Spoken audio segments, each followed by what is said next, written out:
मैंने पहले भी आपसे कहा था कि चुनावी जुमलों के बारे में तो हम सब ने बहुत सुना है, लेकिन केजरीवाल जी तो एक नई हवा लेकर आए हैं चुनावी छलावों की। और ये वो केजरीवाल जी है, ये वो आम आदमी पार्टी की सरकार है जिसने 17 महीनों से ना इमामों को वेतन दिया, ना मौलवियों को वेतन दिया। और जब वो पहुंचे उनके घर पर प्रदर्शन करने के लिए, तो उस समस्या का निदान करने की चेष्टा नहीं करी। हाँ, जैसे होता ना स्लाइट ऑफ हैंड, एक घुमंढेरी आपकी दृष्टि कहीं और मोड़ देते हैं। एक नई तरह की अपीजमेंट की राजनीति अरविंद केजरीवाल करने लगे हैं, जिसका नाम है अरविंद अपीजमेंट। ये तुष्टिकरण की राजनीति है, जहां पर उन्होंने कह दिया कि वो पुजारियों को और ग्रंथियों को वेतन देंगे। मैं पूछना चाहती हूं कि जब मौलवी आपके यहां पर पहुंचे थे, तब तो इन्होंने जवाब में ये कह दिया था कि भाई ये वेतन नहीं है, ऑनरेरियम है। ऑनरेरियम है, इसलिए अगर मेरे पास पैसा होगा तभी तो मैं दूंगा।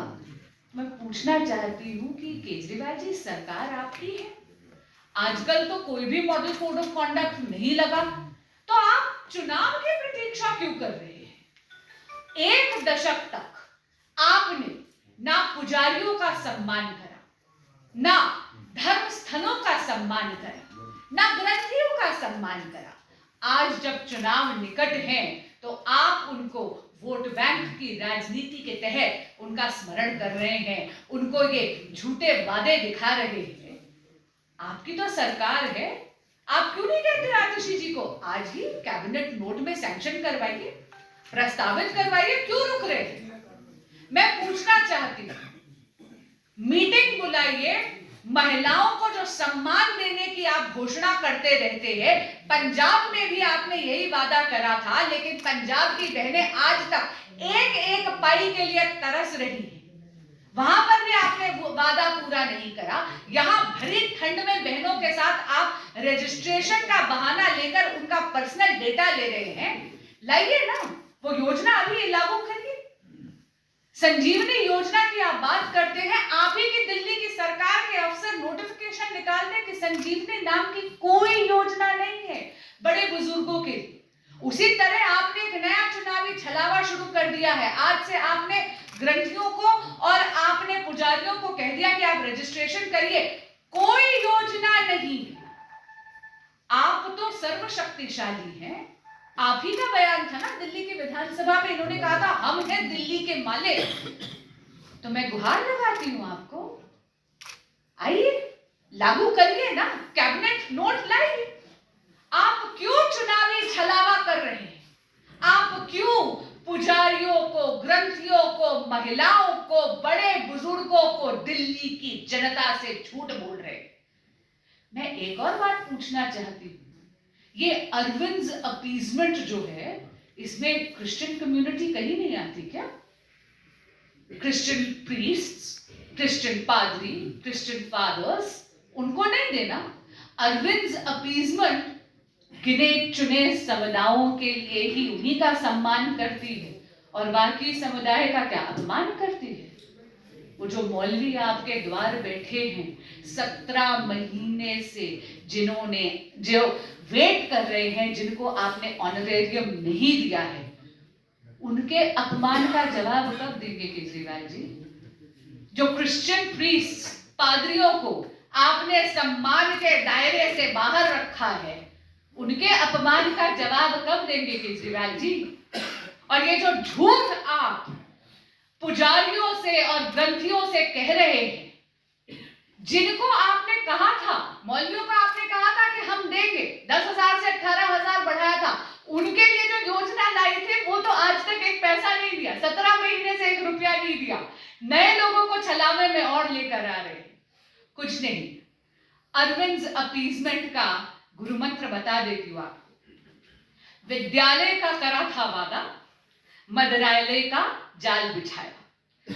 विद्यालय का करा वादा और मदरालय का जाल बिछाया, चुनाव निकट आया तो केजरीवाल जी को देवालय याद आया। धन्यवाद। आप जो प्रश्न पूछने हैं आप पूछ सकते हैं। मैडम मैं शैलेंद्र हूँ। आपने कहा कि 10 साल से पुजारियों याद नहीं आया और अपीजमेंट पॉलिटिक्स है केजरीवाल को, तो आप ये कहना चाह रहे हैं कि वो क्या उनको ऐलान की जगह पर सीधे लागू करना चाहिए था क्योंकि इसमें कोई कंडक्ट नहीं है? शैलेंद्र जी, आपके सवाल के लिए बहुत बहुत धन्यवाद। राजनीतिक अवसरवादिता की बू आ रही है, पॉलिटिकल अपॉर्चुनिज्म। सरकार आपकी और आप यहाँ पे कह रहे हैं बहुमत की सरकार चला रहे, 1 दशक से यहाँ पर सत्ता भोग रहे हैं। मुझे बताइए आस्था के स्थल के लिए इन्होंने क्या किया है? किसी भी आस्था के स्थल का इन्होंने उद्धार करा है क्या? पुजारियों के लिए और ग्रंथियों के लिए ये जो आज योजनाएं घोषित कर रहे हैं, क्या ये 10 साल पहले नहीं आ सकती थी? 5 साल पहले नहीं आ सकती थी? आज ऐसा क्या हो गया? मैं आपको बताती हूँ क्या हुआ।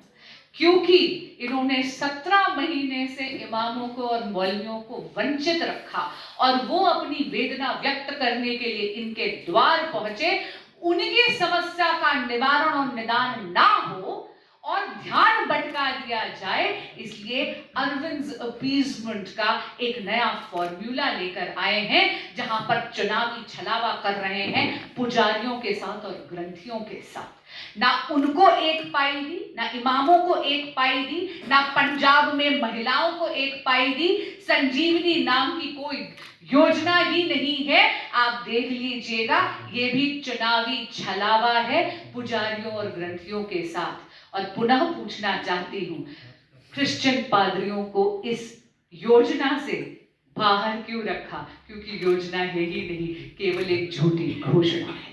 Ma'am, Arvind Kejriwal today had to go to Hanuman Mandir, but we saw various protests happening. Then he went to Margatwale Hanuman Temple and he said that BJP is trying to stop me from giving money to pujaris, but we will be giving that money. How do you see the reaction coming in? Both Hindi and Urdu. Bhajpa उनको नहीं रोक रही। हाँ, हनुमान भक्त जो है वो बहुत ही ज्यादा एनलाइटेंड है, बहुत ज्यादा सचेत है, इसलिए उनको वहां से भगाया गया है। लेकिन इतना जरूर पूछना चाहूंगी केजरीवाल जी से आपके माध्यम से, 17 महीने से इमामों को तो 1 रुपया आपने दिया नहीं। पंजाब में 3 साल पहले आपने घोषणा करी थी महिला सम्मान योजना की। पंजाब की बहनें अभी भी 1-1 रुपये के लिए तरस रही है। दिल्ली के पुजारी और दिल्ली के ग्रंथियों को चुनावी छलावे में क्यों फंसाया जा रहा है? 1 रुपया उनके भी बैंक अकाउंट में नहीं आएगा। और पुनः कहती हूँ, 1 दशक से आपकी सरकार यहाँ पर है, आप केवल घोषणाएं क्यों कर रहे हैं? आज ही कैबिनेट की मीटिंग बुलाकर लागू करिए ना। देखिए, भाजपा किसी भी जन कल्याणकारी योजना के विरोध में नहीं है, आप आज ही लागू करिए ना। लेकिन हाँ, भाजपा जनता के साथ छलावा नहीं होने देगी। इस झूठ के खिलाफ हम दृढ़ता के साथ, प्रतिबद्धता के साथ खड़े हुए।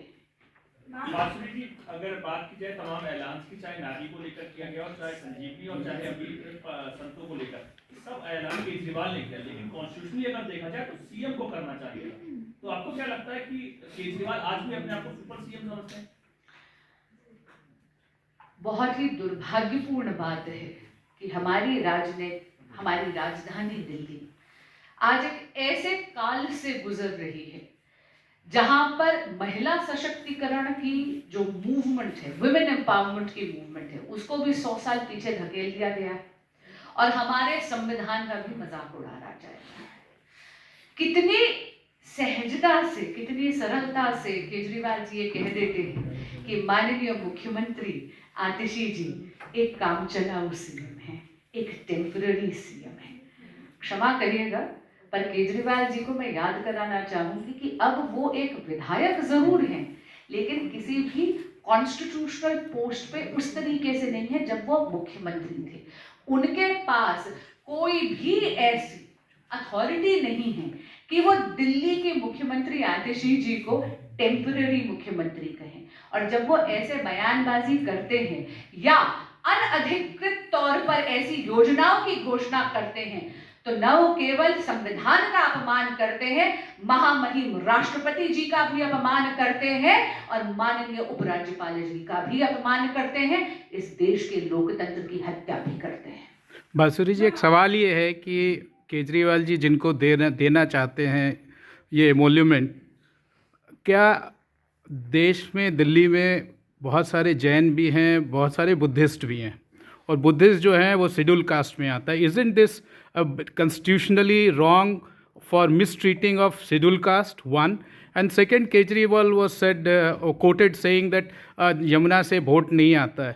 Do you think now giving appeasement to pujaris is just one part of it to appeasement of the Hindus? I'll answer both your questions. This is fundamentally wrong, of course. And it is fundamentally wrong because it stems from pure political self-interest. It is a purely self-serving lie and a blatant lie.